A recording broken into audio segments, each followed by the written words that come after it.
Baik semuanya, assalamualaikum warahmatullahi wabarakatuh. Perkenalkan nama saya Ervin Buajati Asmara dengan NIM 053965 Prodi Sistem Informasi dari UPBJD Jakarta. Di sini saya mau mengerjakan tugas basis data 3 yang dimana ini adalah melakukan praktikum transaksi dan juga basis data terdistribusi dengan mengacu pada panduan praktikum yang tersedia, yaitu di sini. Yeay. Oke, kita bisa mulai dari awal. Untuk yang tadi kita sudah mengerjakan tugas 2 untuk pembuatan tabel-tabel rumah sakit, ada 6 tabel ya. Sini kita lanjut ke yang distribusi data. Kapan dimulai dari komit. Yang gimana di sini dikatakan kami adalah sebuah perintah yang menyampaikan bahwa transaksi telah selesai dilaksanakan. Ini kayak semacam kita mau pergi ke sana dan ya, nah itu baru tuh ke apply itulah pokoknya mah contoh ya, langsung kita mulai dari contoh saja. Nah, ini mulai dari sini nih, kita coba insert pasien. Oke, ke rumah sakit SKL. Sebelum itu kita lihat pasien dulu ya. Pasien hanya berjumlah 9, yang terakhir itu dengan ID 10. Kita coba ke SQL, insert commit. Nah, commit ini fungsinya untuk apply. Ada error tuh. Ini mah gara-gara ini nih. Ininya.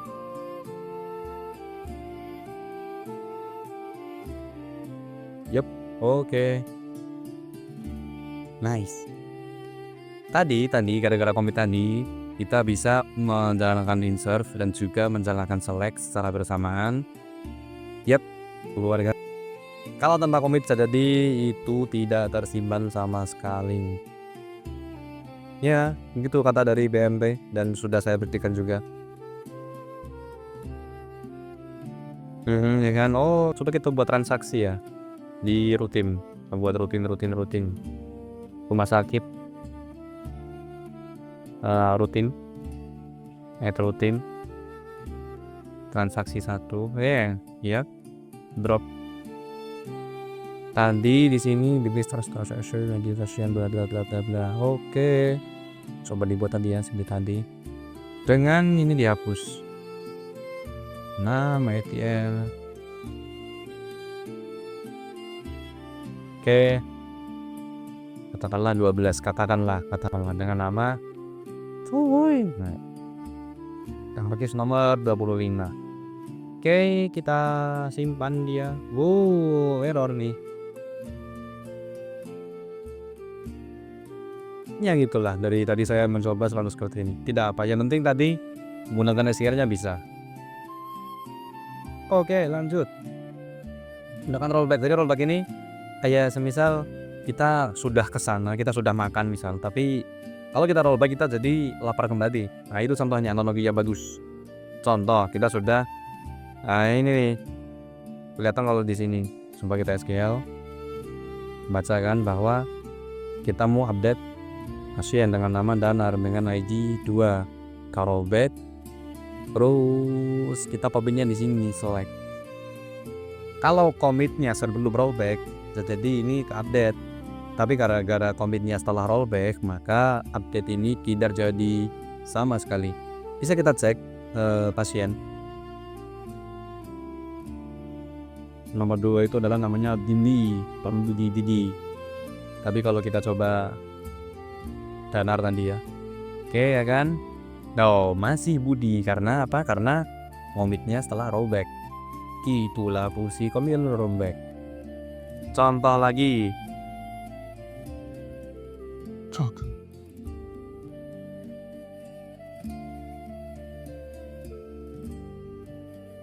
Contoh lagi di sini kita mau nyoba insert data. Tapi insert datanya di rollback, ya kan? Tapi update datanya di commit. Jadi kayak semacam insert 12-nya ini nggak jadi nih. Harusnya 3 itu cici kan. Oke, 3 itu cici. Gara-gara kita update Karena kita commit di update-nya ini harusnya Kichi itu ganti jadi Sektin. Kita coba enter. Menarik. Yep. Sepin. Benar, sudah berubah. Nice. Kenapa ini?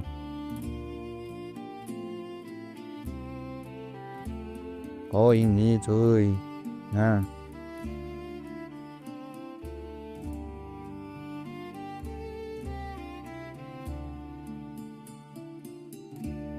Sip. Nah. Oke, setting. Yang tadinya Cici jadi setting karena rollback yang insert di rollback gak jadi, yang update di commit. Simpen. Itu fungsinya. Lanjut ke checkpoint. Nah ini saya sudah nyoba checkpoint berkali-kali tapi entah kenapa di tulisannya itu selalu ya itu ada tulisan error tuh. Nah ini dia, nggak tahu kenapa. Tapi fungsi dari save point ini adalah kita coba checkpoint untuk merupakan tempat titik di mana progres terakhir disimpan. Kalau di sini dijelaskan, kalau di di materi praktikum dijelaskan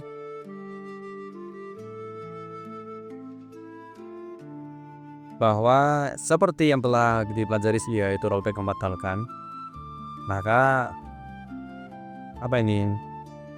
tetapi bisa dikembalikan ke posisi tempat checkpoint terakhir. Misalnya ada 3 buah data yang dimasukkan ke dalam basis data. Oke, kita coba ya. Ini kita coba 12, 13 dan 14 tidak ada tadi kan? Ya, cuma 11. 12, 13 dan 14.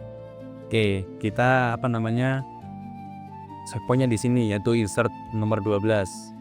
Kemudian kita insert lagi, tapi kita rollback kembali ke checkpoint pertama.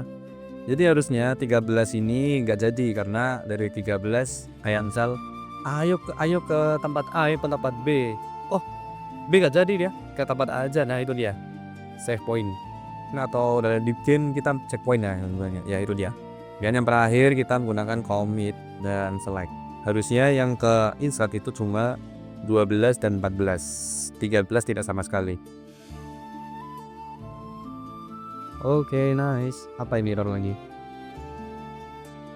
Oh, sebentar ya. Kira-kira ini nih.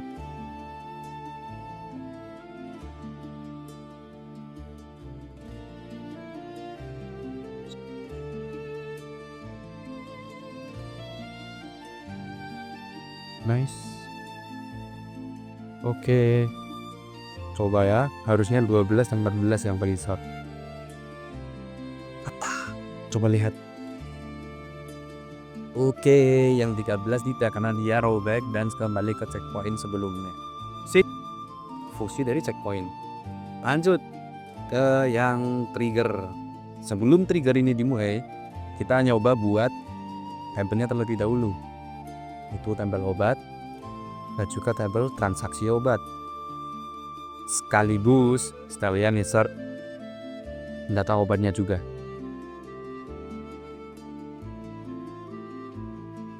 Sambil di sini obat itu ada ID obat, kode obat, nama obat, harga, stok. Dan transaksi obat itu punya relasi ke pasien, ke ID obat dengan menggunakan referensi on delete cascade dan on update cascade. Dan datanya kita lihat ada kode obatnya A01 sampai 3 dan nama obatnya yang bermacam-macam. Harganya pula bermacam-macam dan stoknya kita sesuaikan saja. Oke, insert. Bagus. Sudah terbuat ya transaksi obat dan obat. Kita harusnya di sini ada 3 data obat, mantap. Dengan stok 10, 20, 30. Oke, kita coba kembali ke trigger.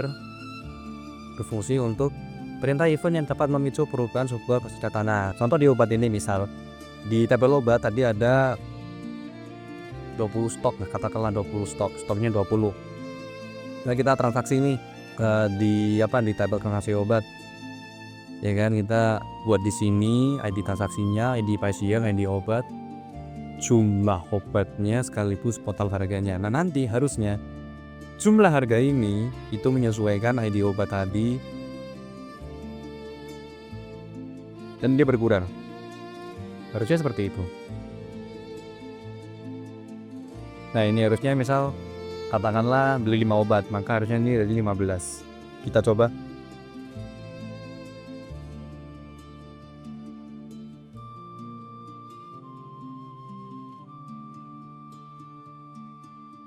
Oh ya, kita combanya di rumah sakit, mall, trigger, head trigger, kian trigger name-nya misal PG jual. Payable-nya transfer aku lupa.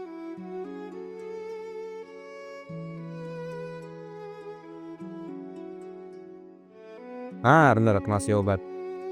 Time-nya after. Oke, kita coba update ya, update. Jadi update stop dengan cara stopnya dikurangi jumlah yang di insert tadi. Go. Oke, bagus. Kembali diingat tadi stopnya di sini 20. Kita coba insert transaksi obat. Ini nih.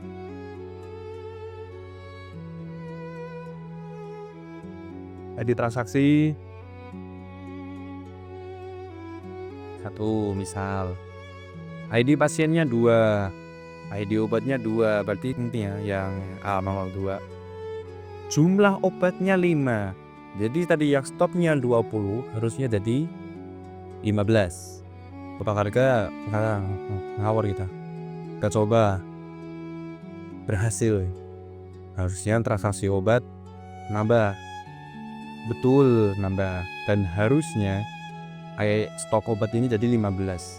Kita coba refresh. Bagus.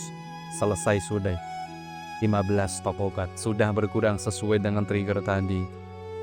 Oke, untuk yang namanya praktikum transaksi selesai.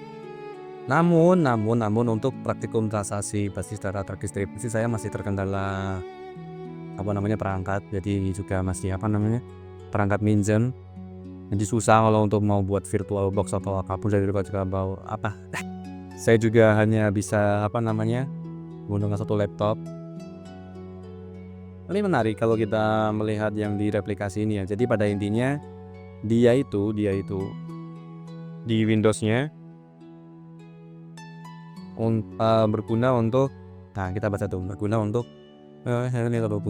masing 2 komputer, katakanlah 2 komputer itu satu database-nya di si komputer A, tapi komputer B sudah bisa mendapatkan data yang sama secara real time dengan menggunakan koneksi internet yang sama. Kalau di sini ya di localhost ya menggunakan internet yang sama.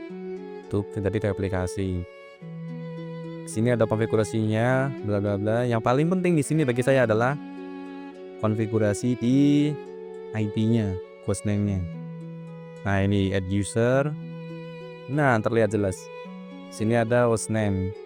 Hostname di sini itu katanya merupakan alamat tapi komputer host klien yang akan menerima data replikasi. Jadi katakanlah ini laptop A yang punya database, maka nanti komputer B atau Linux-nya atau apapun itu yang IP-nya nanti dimasukkan ke hostname ini harus dengan atau jaringan IP yang sama, atau kalau tidak mungkin bisa menggunakan IP public, itu lebih bagus. Oke, itu yang paling penting. Kemudian dia mengekspor datanya, kemudian disimpan di flash disk, ditaruh di Ubuntu, mungkin dia install XAMPP juga, dan di setting ya kan. Nah, ini yang di tampilan PHP map-nya di Ubuntu. Kemudian dia memasukkan data ekspor tadi, rumah sakit ekspor tadi ke dalam Ubuntu-nya. Nah, ini dia sudah masuk ya. Dan dia memulai aplikasinya nih dengan menggunakan username yang sudah dibuat di komputer tadi, komputer Windows dengan ID-nya. IP-nya itu dia. Nah, ingat isi dengan alamat IP address yang telah dibuat pada komputer satu. Betul. Itu yang paling penting di situ tuh, supaya bisa terkoneksi. Ini juga. Setelah itu semua selesai, dia restart service. Dan ini ada peringatan, ada bla bla bla bla bla bla. Restart lagi. Kemudian dia coba menggunakan terminal untuk mengakses MySQL-nya. Dia mencoba mencoba apa ini, aku lupa namanya. Perintah slave ya, untuk post status slave, apakah dalam keadaan aktif atau tidak. Ini berguna untuk ini ya, jika salah aktif maka harus menggunakan ada baru dengan kata moditas sudah ya, harus tidak, di sini dikatakan harus tidak aktif.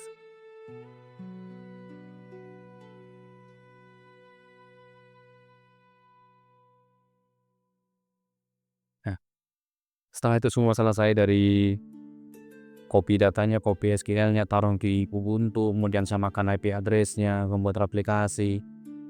Pengujiannya di sini terlihat bahwa tampil lobat pada komputer 1 10 15 5 10. Nah, jika lakukan perubahan entah itu insert data, entah itu delete data. Nah, ini ya 100 ya, ini ya. Demam status stok. Harusnya yang di komputer 2 juga sama. Nah, benar betul 100 juga. Ini fungsi dari replikasi tadi. Oke.